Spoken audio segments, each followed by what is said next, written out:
Ngayon naman po, tungkol sa kampanya nitong 2025 elections, nagkwento sa akin si dating Speaker Martin Romualdez. Kinausap daw siya ni PBBM sa Tacloban para tumulong sa gastusin ng mga kandidato mula national hanggang local candidates. Ang sagot ni Speaker, naibigay na niya ang SOP collections sa Bureau of Customs na umabot sa 11 billion pesos. Dagdag pa dyan, may 9 billion pesos collection mula sa sugar na ayon mismo sa kanya ay pinaghahatian lang ng 5 kumpanya para makontrol nila ang presyo ng asukal sa merkado. At iba pa ang kita mula sa importasyon ng sibuyas na hawak naman ni Martin Araneta, kapatid ni First Lady Lisa Araneta Marcos. Kung matatandaan ninyo, noong 2022, nagkaroon po ng investigasyon sa Kamara na pinangungunahan ni Congressman Toto Swansing dahil sobrang taas ng presyo ng sibuyas. Umabot ng 600 pesos kada kilo. Gayong dapat ay nasa 80 pesos lang. Doon lumabas ang pangalan ni Martin Araneta bilang isa sa mga nasa likod ng kontrol sa importasyon ng sibuyas. Pero hindi po natuloy ang investigasyon. Ang sabi ni Speaker, tinawagan daw siya ni First Lady Lisa Marcos at ipinapatigil ang investigasyon. Kaya walang natuloy at walang naparusahan. Dahil pala, kontrolado ng kapatid ng First Lady ang importasyon ng sibuyas. Ganito rin po ang nangyari sa bigas. Noong April 2023, nagsimula nang tumaas ang presyo ng bigas. Kaya iminungkahi ko kay Speaker Martin Romualdez na kung pwede ay mag-angkat tayo ng 13 million metric tons para sa buong taon. Ang layunin ko po ay mapababa ang presyo ng bigas sa 22 pesos kada kilo.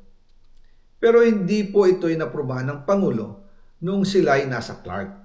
Dahil doon, sumipa ang presyo ng bigas na umabot ng 55 pesos kada kilo hanggang 2024. Noong 2024, kinausap ko ulit si Speaker Martin Romualdez na kung pwede makausap namin si Secretary Laurel Chu ng Department of Agriculture at Secretary Ralph Recto ng Department of Finance para maibaba ang taripa ng bigas mula 35% to 15%.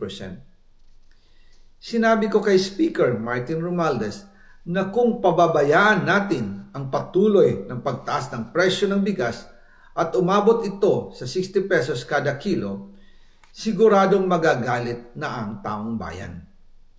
Posibleng magrevolusyon na ang mga tao at tiyak na maapektuhan dito ang mga kandidato ng administrasyon sa 2025 elections. Isa sa mga patunay na hindi na masaya ang taong bayan ay ang pagbaba ng approval rating ng Pangulo noong panahon na iyon dahil sobrang taas na ang presyo ng bigas. Nangyari po ang meeting at halos inaabot kami hanggang alas 2 ng umaga, nakikiusap, nagpapaliwanag. Buti na lang, matapos ang matagal na negosasyon, pumayag din sila. At di nagtagal, inanunsyo na rin sa publiko na ibaba ang ng buwis sa bigas. Ngunit, matapos ang 4 hanggang 6 na buwan, hindi pa rin bumababa ang presyo ng bigas. Kahit ibinaba na ang taripa nito, kaya iminungkahi ko kay Speaker Romualdez na magpatawag ng investigasyon tungkol sa bigas sa pamamagitan ng Quinta Committee hearings. Habang iniimbestiga nito ng Quinta Committee na pinamumunuan ni Congressman Joey Salceda, bigla na lang itong pinahinto ni Secretary Kiko Laurel Chu matapos niyang ipakita ang isang confidential report. Nakasaad dito na si First Lady Lisa Marcos mismo ang may hawak sa mga rice importers. Ayon kay Secretary Laurel, maaapektuhan daw ang First Lady kung itutuloy ang investigasyon dahil kasama raw nila sa Vietnam visit ang ilang importer ng bigas at nag-dinner pa raw sila roon. At noong araw din yun, tumawag si Congressman Sandro Marcos kay Speaker Romualdez upang ipatigil ang House investigations tungkol sa bigas as instructed ng Pangulo. Magkasama kami ni Speaker Martin Romualdez nang tumawag si Congressman Sandro Marcos. Dumating din si Secretary Laurel Chu sa Manila Polo Townhouse at doon siya pinagalitan ni Speaker dahil inilabas niya ang confidential report na nagdidiin sa First Lady sa issue ng rice smuggling. Humihingi ng paumanhin si Secretary Laurel Chu at sinabi niyang, "Pasensya na, masyado akong naive." Doon namin naintindihan kung bakit. Kahit ibinaba na ang import tax ng bigas mula 35% to 15%, ay hindi pa rin bumababa ang presyo sa merkado dahil pala sa dami ng SOP at remittance na ipinapasa sa bawat transaksyon. Dagdag pa po, maraming importers ng isda ang nagre-reklamo dahil kontrolado ito ng kaunting kumpanya lamang. Wala naman daw tax sa importation tuwing lean season, pero kahit ganoon, hindi pa rin sila nabibigyan ng permit to import.